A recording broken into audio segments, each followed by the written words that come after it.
I want to welcome all of you to another session. I'm Tom Willis. I'm the Associate Director of the Institute for Applied Behavior Analysis.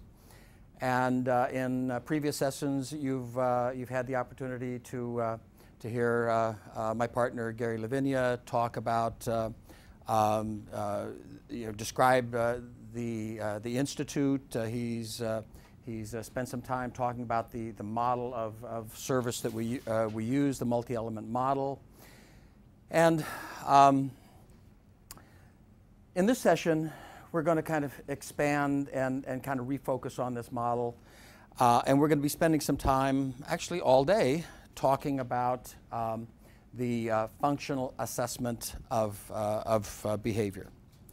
And I want you to understand is that this particular piece is the basis for deciding on what you're going to do. It's the basis of a comprehensive support plan. It's a basis of that multi-element support plan. And in this particular session is that what we're trying to do is answer a question. The person's been referred because of a behavior challenge. You're trying to answer a question. Why is the person engaging in the behavior challenge? Okay? Now, that question, if you happen to be in a meeting and you ask that question and there are a group of kind of hardcore behaviorists there, is that you may get criticized for asking that question because asking a question of why does the person do it is considered to be a non-behavioral question. Okay? What people are interested in are what are the functions of behavior. But truly, in everyday life, what are the functions of behavior? How does the person use the behavior to serve some function is simply another way of saying why is the person engaging in that behavior challenge. So I'm just putting up here again the model. I want you to refocus on that. Is that up at the very top we have functional behavioral assessment, and there is that we're trying to understand why people engage in behaviors, and in this particular slide I've listed just some potential functions. Again, I don't want you to begin to believe that these are all the functions that may exist. The typical, very, very typically in a behavioral assessment, the conclusions as to why people engage in behaviors, and I call this the linear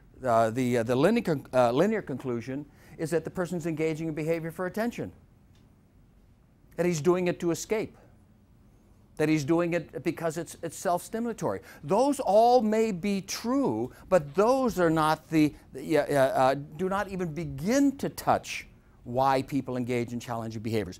People may engage in behaviors to communicate. One function. As a matter of fact, is that if you're working with individuals who have difficulty communicating, that is, difficulty articulating, have no speech at all, have limited speech, at the end of a functional assessment, you had better be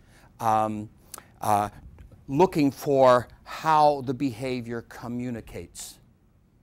And it's almost a guarantee. And I would say 99.9% of the time is that the person is using the behavior in some communicative function. All of the various things that you communicate via words, people may communicate via a behavior.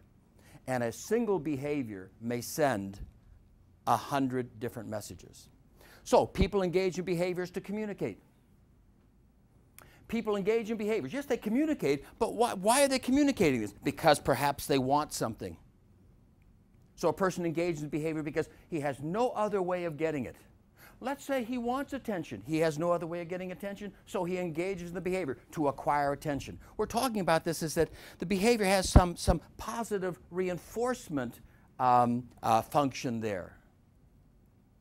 People engage in behaviors to escape, as you do. As sometimes you find things that are aversive. You do things, you engage in behaviors to get out of it. You call in sick. You know, something's going on at work. You call in sick. That is, you are now avoiding the going to work and being in the presence of some aversive, unpleasant event. So people engage in behaviors to escape, to avoid. Sometimes people just do it for the fun of it. Just for the fun of it. You know, it just feels good. Do you understand why she is a little reluctant to be talking to a person around behavior? She's thinking, we're really a weird lot. She may be right. Okay. But anyway, we're really weird. So anyway, so here you got this little girl who eats cheese pizza and chocolate ice cream. Picture for a moment, she just entered your program. She just entered your program. You're doing an assessment. She eats cheese pizza and chocolate ice cream. She drinks juices. Okay. What questions would you ask to clarify the nature of the problem? What interests would you have? What things would you look at? It's a question to you. Can you, pardon me? Does she have allergies? Okay, that's a good one. Does she have allergies? We know that sometimes people have food allergies. And lots of different foods may cause like unpleasant experiences. That's a good one. What else?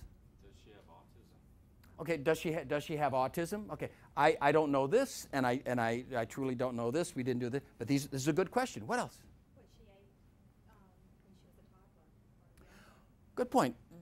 What did she eat when she was a toddler? Well, what we do know about that is she ate toddler food. What else? Textures. Does she have a problem with textures? Food Okay. textures? Does she have a problem with food texture? I mean, we know now from the literature is that indeed can be an aversive event, and so indeed we might explore that. That would be a good one. What else? Does she have some kind of medical problem, esophageal reflux? You know what? That's an excellent one. Does she have some physical abnormality that may make it difficult to swallow, to retain the food? Okay. So, and I guess what is it called? Reflux, a reflux disorder. That's a good one. I mean, would you consider this as looking in to see if everything is okay just in here? What would you do with your own kids if your child had this problem? You'd probably go to people and find out what's going on. Okay. So, anything else? How about this one? Have you ever had the experience of having eaten a food and become so violently ill you can't even think of that food? Okay? So you look for, have there been previous really bad experiences? I have one. I can't say the word. I can spell it.